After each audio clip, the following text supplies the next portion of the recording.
Nate Carter was a young human diplomat, proud but nervous. He had never left Earth before. And now he stood inside the Grand Hall of the Galactic Unity, a station of floating city between stars where aliens from across the galaxy gathered to discuss peace. He adjusted his collar and looked around at the towering walls made of glowing stone and light. Alien voices filled the air, each one strange, musical, or clicking. He could hardly understand any of it, even with the translator in his ear. Earth had sent him as a junior peace representative. His job was simple: watch the talks, report back, and maybe shake a few hands. But no one had told him he might become part of the treaty itself. The Galactic Peace Summit was ending. 3 of the most powerful alien empires had finally agreed to stop fighting after centuries of war. Earth wasn't directly involved, but humans were seen as neutral, fair, and new to the galaxy. So the council asked Nate to stand as a witness of unity. He nodded and agreed, not realizing what that actually meant.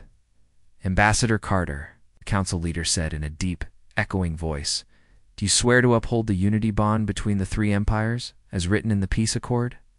Nate blinked. Yes, of course. For peace.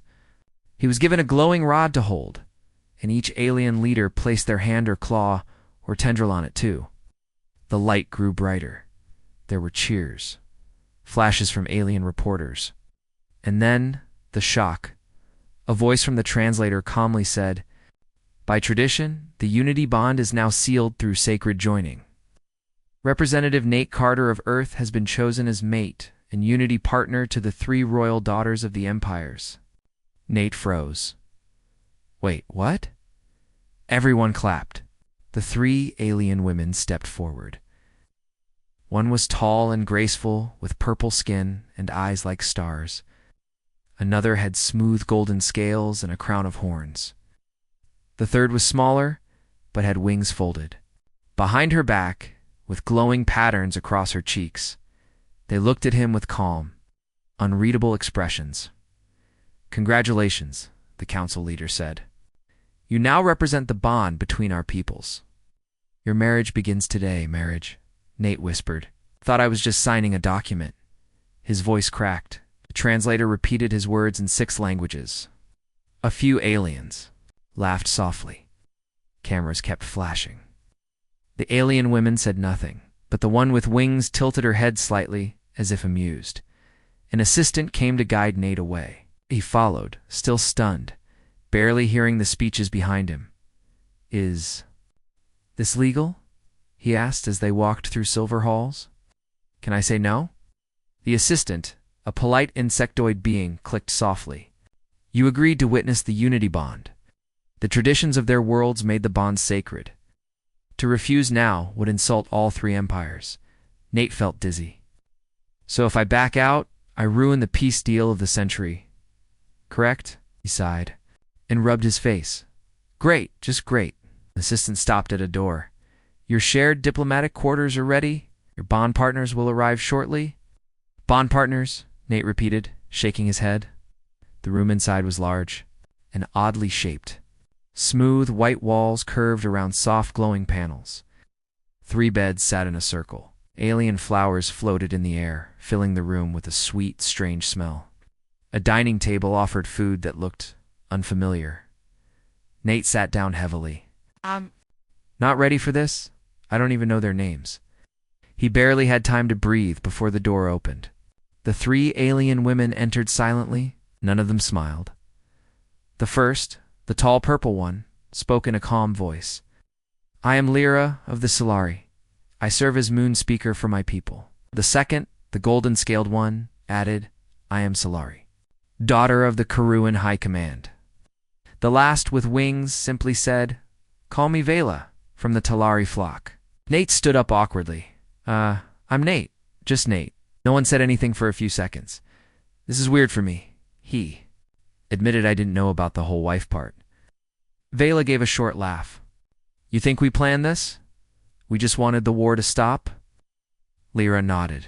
"None of us chose this, but we are bound now." Solari's golden eyes studied him.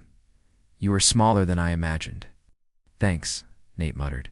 He tried to offer a handshake, then pulled back when no one responded. "So, What do we do now? He asked. Learn to live together, Lyra said simply. Vela flopped onto one of the beds and stretched her wings. Or avoid each other until the treaty ends. Your choice, human. Nate tried to smile. Well, I guess we start with dinner. They looked at the table. What is that? Vela asked, poking something green that wobbled. Double quotes. I think it's food, Nate said. They each took small bites of various dishes. Most were strange, a few were spicy, and one made Vela gag. Nate accidentally drank something that made his tongue go numb. They sat around the table and awkward. Silence finally. Solari spoke. If we must be allies, we need rules. Like don't touch my stuff, Vela asked. Like privacy, space, and respect, Celery said firmly. Nate nodded. Sounds fair. They agreed on separate sleeping areas, quiet times, and a shared schedule for meetings. It felt like setting house rules for roommates' very strange alien roommates. As the lights dimmed, Nate laid back on his bed, staring at the curved ceiling. This is crazy, he whispered. He had come to sign a paper. Now he was part of an intergalactic marriage that could shape the future of 3 empires. And he still had no idea what tomorrow would bring. But one thing was clear. He couldn't back out. Now. Nate woke up to strange music. It sounded like wind blowing through glass mixed with soft chimes. I sat up and saw Lyra, the purple-skinned Sillery, sitting in a meditative pose. Her hands glowed faintly, and a ring of floating crystals hovered around her. She opened one eye when she noticed him watching. Morning ritual, she said calmly. It keeps the spirit balanced. Right, Nate said. Usually just brush my teeth. Lyra gave a small nod and returned to her silence. Nate stood up and stretched. The room still felt like a dream, a very shiny, very alien dream. Glowing walls, floating flowers, and food that buzzed if you touched it too long. Lara entered. Next, she wore some kind of gold armor over her clothes. Her eyes scanned the room like she expected an ambush. You rise late, human, she said, walking past him. The second sun is already above the mid-spire. We don't have to. Suns on Earth, Nate replied, yawning. Then your planet is slow, she muttered. Vela flew in from the balcony, her wings flapping gently. She carried a small alien fruit in her hand and was already chewing before she landed. You all really live like this? Nate asked. Ceremonies, armor, and flying breakfasts. Welcome to galactic marriage, Vela said with a grin. Nate poured something that looked like coffee but tasted like seaweed. He sipped it anyway and tried to focus. Today, they were expected to attend their first Unity mission, an official visit to a nearby station filled with mixed-species citizens. They were supposed to show everyone that their strange new alliance was working. Any tips before we go? Nate asked. Don't speak unless needed, Solari said. Let me do most of the talking, Lyra added. And if someone throws fruit, duck, Vela said, popping the rest of her snack into her mouth. Nate sighed. This is going to be a long day. They arrived at the station in a smooth silver shuttle. Cameras flashed as soon as the doors opened. Crowds had gathered to see the Unity Bond group. Some cheered, some held signs, and others simply stared. Nate walked between the 3 alien women, trying to smile, wave, and not trip. Reporters shouted questions, some in languages he didn't understand inside. They were guided to a stage where leaders from different planets had gathered. A round table was set up, and a speaker from the council stood in the center. We welcome the Unity partners, the speaker said.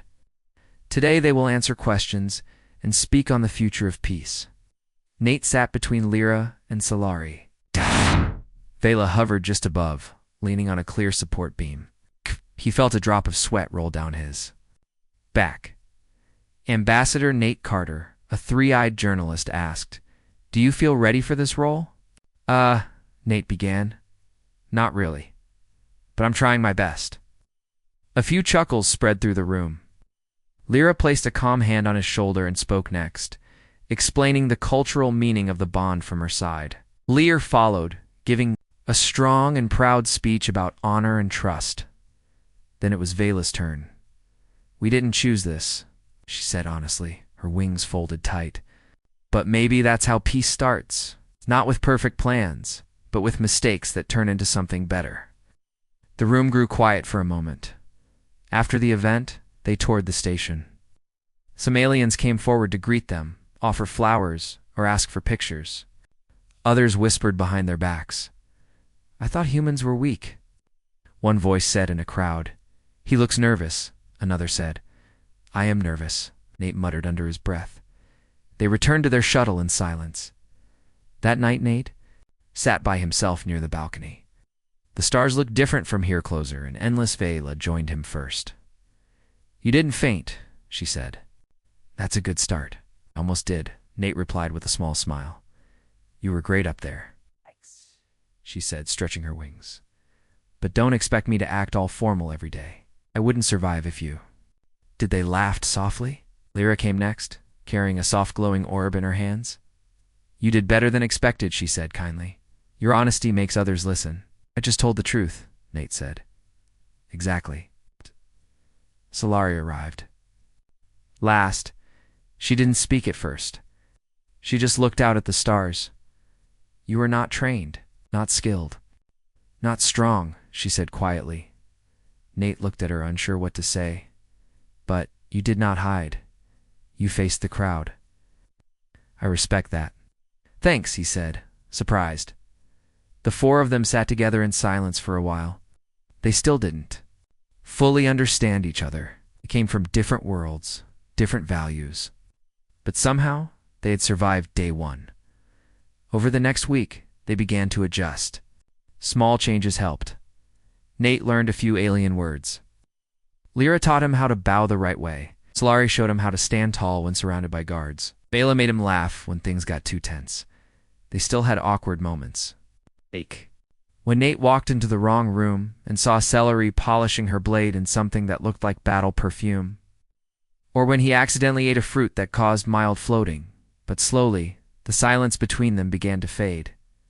They shared stories. Nate talked about Earth's rain, pizza, and funny pet videos.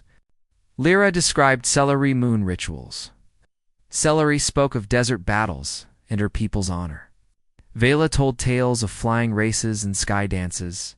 One night, after a long diplomatic trip, they sat together in the common room. "Maybe this isn't so bad," Vela said. "Curling up on a chair? You're just saying that because you beat everyone at the arm wrestling game," Nate replied. "True," she smirked. Lyra sipped a glowing drink. "We are not friends yet, not partners.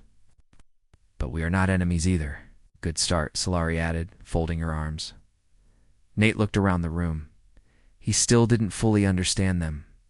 They were still strangers in many ways, but now they were strangers trying, and that made all the difference. The morning started with alarms. Red lights flashed across the walls of the residence. Nate jumped out of bed and nearly tripped over his own boots. The sound was sharp and loud, echoing through the halls. His heart raced. "What is that?" shouted, trying to grab his translator device. Before he could get an answer, the doors slid open and Solari rushed in, wearing her full armor. Her golden eyes were focused, and she held a long silver weapon in her hands.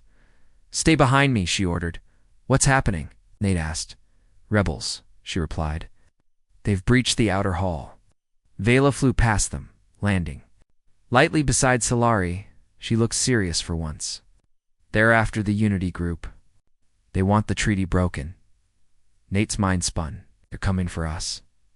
"Yes," Lyra said, entering the room calmly. Her eyes glowed slightly as she raised her hands. "But they will regret it." Before Nate could ask more, an explosion rocked the floor.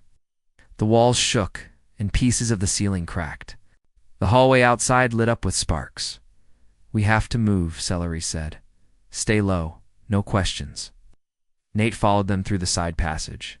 Smoke filled the corridor. Alien guards were already in position, but the attackers were stealth suits and blasters. Energy bolts flew past, hitting walls and leaving burns behind. Vela dashed forward, leaping and twisting in the air. Her wings blurred as she knocked two rebels off their feet. Lyra stood still, whispering soft words. A shimmering wall of light appeared in front of them, blocking enemy fire. Salar led Nate through the shield and into a secure room. She sealed. The door behind them? You okay? Vela asked, breathing hard. Not really, Nate said. I've never been in a battle before. Welcome to diplomacy, Solari muttered. Outside, the sounds of the fight continued. The guards pushed the attackers back. After 15 minutes, the lights returned to normal. The emergency alert turned blue, and the area was secure. A council guard entered. They're gone. We caught 3. One escaped. Were they trying to kill us? Nate asked. No, Lyra said. They wanted to kidnap us, to make the treaty fail. Nate sat down slowly. I came here to shake hands and smile, not dodge blasters. Vela handed him a drink. You did well? You didn't faint this time? He laughed softly. I wanted to. Solari sat across from him, laying her weapon beside her. We fought. Together. This means something. Lyra nodded. It means we are more than just a symbol now. Nate looked at them. 3 alien women who had once seen him as a stranger, maybe even a problem. But today, they protected him, risked their lives for him. He had followed them, trusted them. Thank you, he said.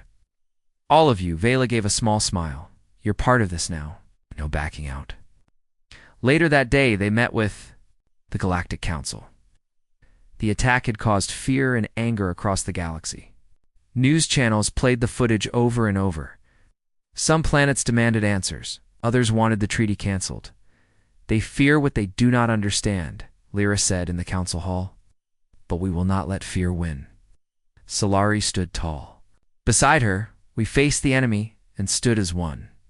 This bond is no longer just words on paper. Nate stepped forward. I didn't want this bond in the beginning. But now, I see what it means. I've seen their strength, their courage, and I trust them. The room was silent. Then one of the elder council members spoke. Do you truly stand with them, human? Nate nodded. Yes, we stand together. Vela crossed her arms. We punched together too. Some laughter broke the tension. The vote passed.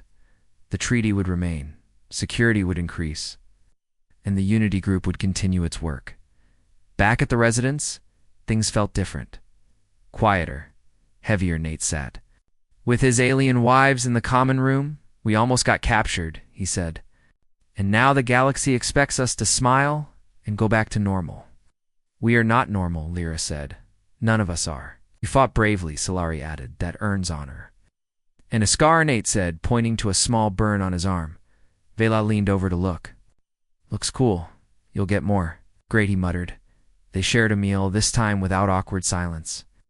They talked about what happened, what it meant, and what they would do next. I want to understand your worlds better, Nate. Said not just the rules, the people, the stories. Why? Solari asked. Because if I'm going to be part of this, I should know who I'm standing beside. Lyra smiled. Then we will teach you. But not all at once, Vela added. Your brain might melt. Nate laughed. Deal. Over the next few days, they began a new routine. Nate trained with Solari in the mornings. She taught him how to stand, how to block, and how to stay alert. He wasn't strong, but he was quick, and Solari liked that in the afternoons. Lyra guided him through her people's knowledge circles. They meditated, read ancient texts, and practiced calm breathing. Nate often fell asleep halfway, but Lyra never scolded him. In the evenings, Vela took him flying in open-air chambers. She taught him how to balance in low gravity, how to spin, and how to enjoy the wind. Nate screamed the first few times, but later, he laughed like a child. One night after a long session of flying practice, they all sat on the balcony again. You've changed, Lyra said softly. I'm just trying to keep up, Nate replied. You're doing more than that, Solari said. You're becoming one of us. Vela tossed a glowing fruit into his lap. Just don't get too full of yourself. Nate smiled. He had come to this place confused and unprepared. He had signed something without knowing what it meant. It felt like a joke in the beginning, but now he was learning, growing, bonding. Maybe he still had no clue what to do, but he had 3 powerful, strange, and wonderful alien wives beside him, and together they were becoming something real.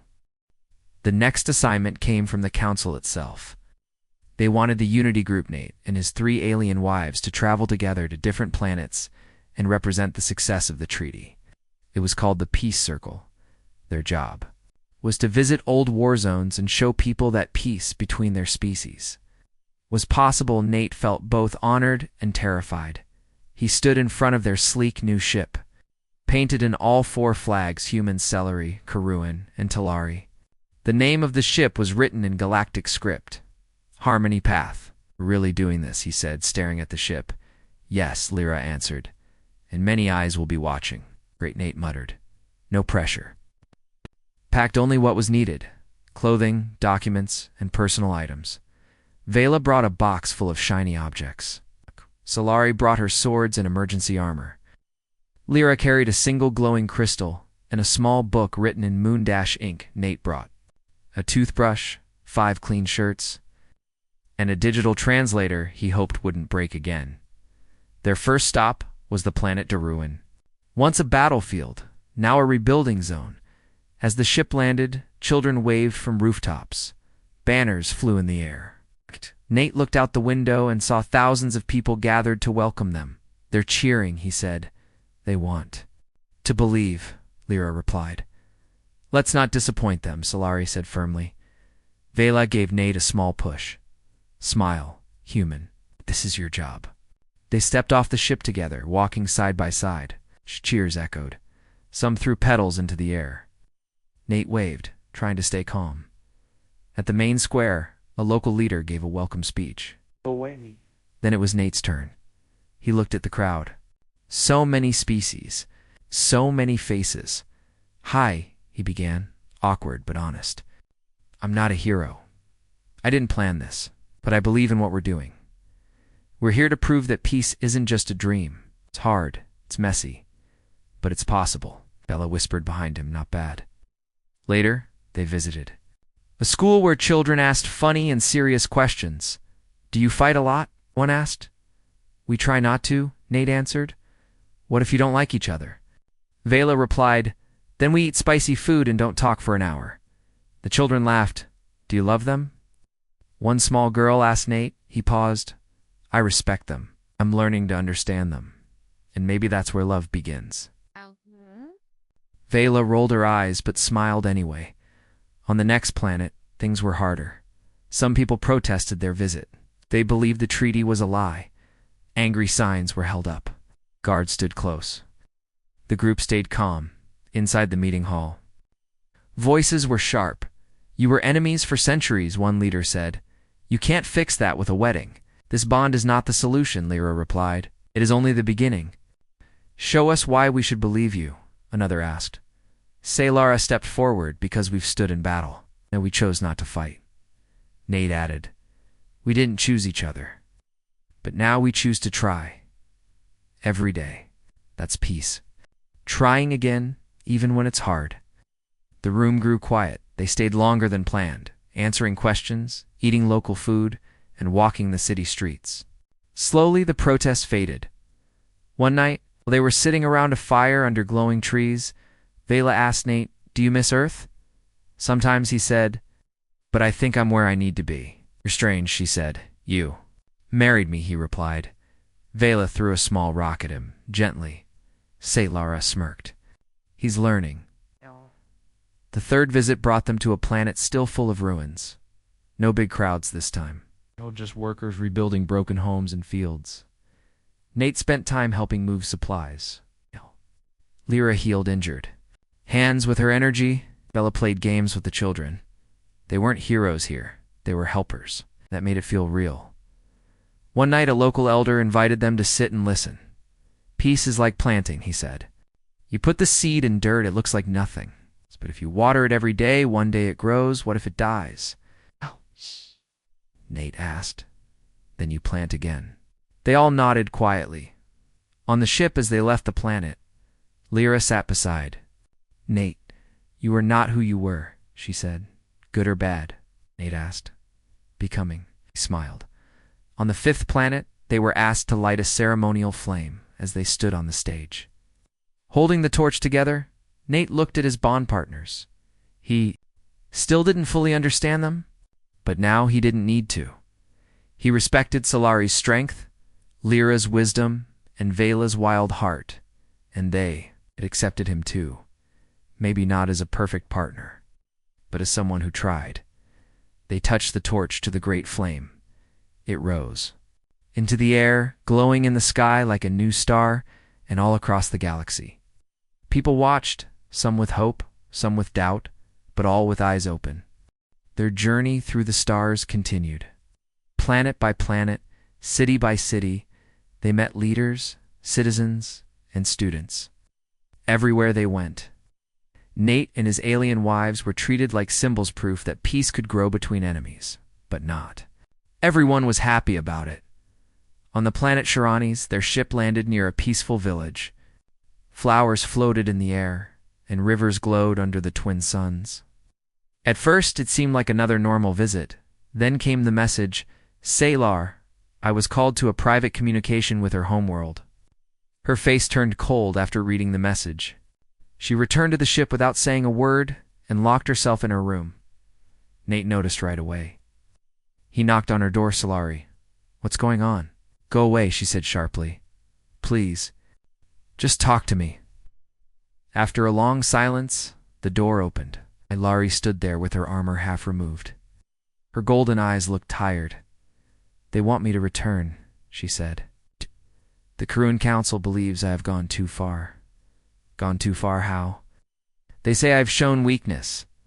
That bonding with a human has made me forget our strength."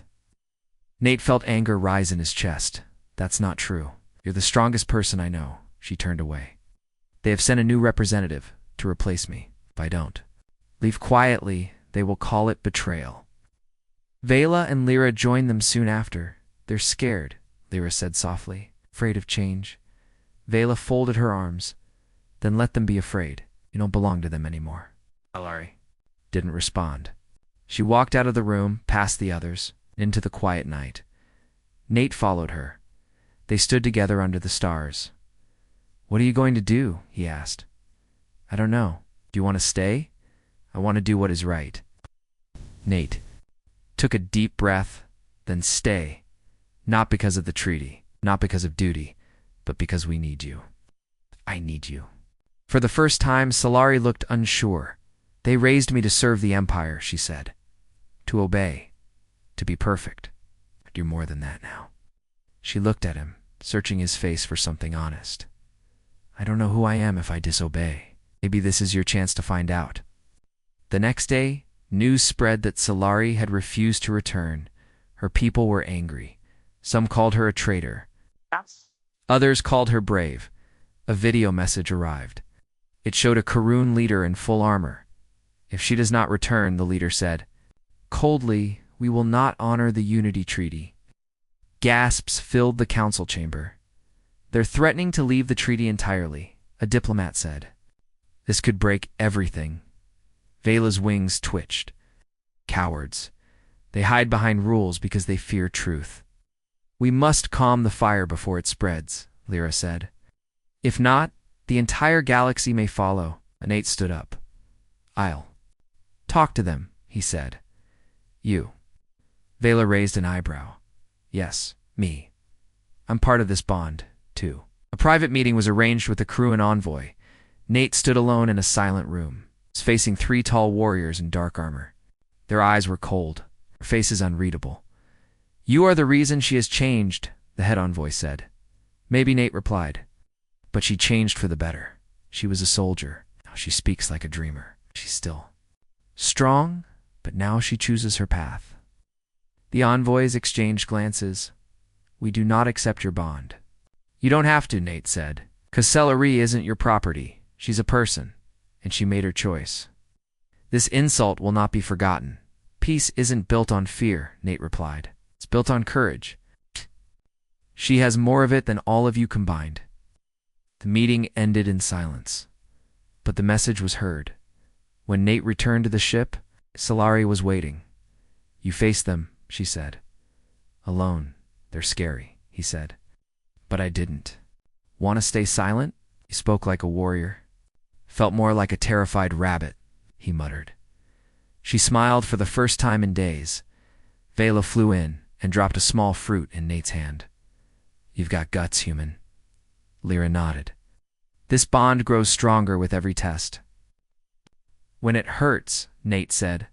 "Especially then," Lyra replied. The galaxy responded fast. News of the confrontation spread. Many called it a brave act. Others criticized it. But something strange happened. More and more, people began to speak openly about unity, respect, and personal choice. Solari's message had broken walls. One night, as they rested in the quiet of their ship, Vela leaned her head on Nate's shoulder. "You still don't know what you're doing, do you?" "Not really," Nate said. "Good. It means you'll keep learning." Solari sat nearby, polishing her sword. My people have not forgiven "Me. But I forgive myself." Lyra lit a small moon crystal and placed it in the center of the room. "Then we begin again." She said. They all gathered around the light. 4 beings from different worlds, once strangers, now something more. Something real. A month passed since Celery had refused the order to return. Their journey across the stars continued, but something had changed. They were no longer just the Unity group. They were a true team. Nate didn't feel like an outsider anymore. He was part of them, not because of a treaty, but because of choice. The galaxy noticed too. More planets welcomed them. Crowds grew larger. And in many places, people began starting their own Unity circles, groups where different species came together to talk, eat, and listen. Change had begun. Then came the invitation. The Galactic Council sent a formal message asking them to return to Unity Station. A grand gathering was being held. All major leaders would attend, and the Unity group was asked to speak on what peace really meant now. They had lived it. Nate stared at the glowing message for a long time. "They want us to speak?" said. "You are the symbol now," Lyra replied. Vela leaned back, wings folded behind her. "Careful, human.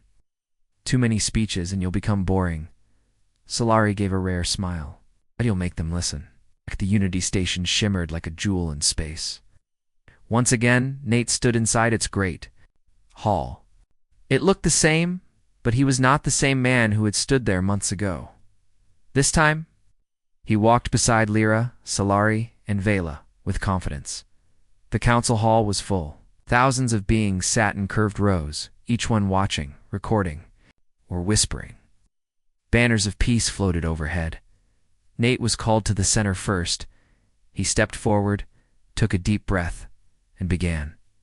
"When I first came here, I thought I was just a witness to a treaty. I didn't know I was agreeing to something much bigger. Didn't know I'd wake up with 3 alien wives and no clue what to do." Few people laughed softly. But over time, I learned something important. Peace isn't just about agreements or speeches. It's about people. It's about listening, even when you don't understand. It's about standing beside someone not because you're the same, but because you choose to care. He paused, his voice steady. "We didn't become a team overnight. We argued. We struggled. But we stayed. And little by little, we became. More than a treaty, we became a bond built on trust." He looked at the 3 women seated behind him. "I still have a lot to learn. But I know this peace is not weakness. Peace takes more courage than war, because peace means facing your war, fears, your past, and your differences, and choosing to move forward anyway." He stepped back. Lyra rose next. She spoke with grace and calm. Her words painted pictures of moonlight meditations and the strength found in silence. "Selar," I followed, her voice strong and steady. She told of loyalty, duty, and the moment she chose her own path, not the one forced on her.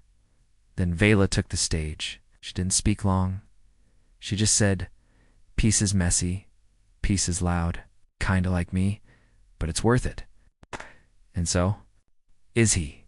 She pointed at Nate. The hall laughed, then clapped, when the speeches ended. The council leader stood and raised a silver staff. "The bond that began as a tradition," the leader said, "has become something real. Today, we mark this moment. In our records, not as an accident, but as a beginning. After the event, leaders from across the galaxy came to shake Nate's hand, offer gifts, and share thanks. It was overwhelming, but also heartwarming. As the sun of the station dimmed for evening, Nate and his wives returned to their quarters, same room where their strange journey had begun. Nate stood at the center, looking around, you remember? How awkward this place felt in the beginning? Vela laughed. You tried to shake our hands like we were at a business meeting. You stared at my wings for 10 minutes, she added. I was confused. You were terrified, Solari. Corrected, double quotes? Yes, Nate said. I was, and now I'm just slightly less terrified. Lyra smiled. You have grown, Vela nodded. A lot. Solari walked up to him, then slowly placed her hand on his chest. You stayed. Through all of it. So did all of you? He said. They sat together that night. No alarms, no missions. Just the soft hum of the station and the shared warmth of quiet company. Nate looked at each of them, then spoke gently. You know, I didn't choose this bond in the beginning. But now, if I had to choose again, I would. Lyra's eyes softened. Then we accept your choice. Vela grinned. Good, because you're stuck with us now, Solari added, and we with you. Nate leaned back, smiling at the ceiling. The galaxy was still big, still strange. And peace would always be a challenge. But for now, in this quiet moment, they had something stronger than treaties or rules. They had each other, and that, Nate thought, was more than enough.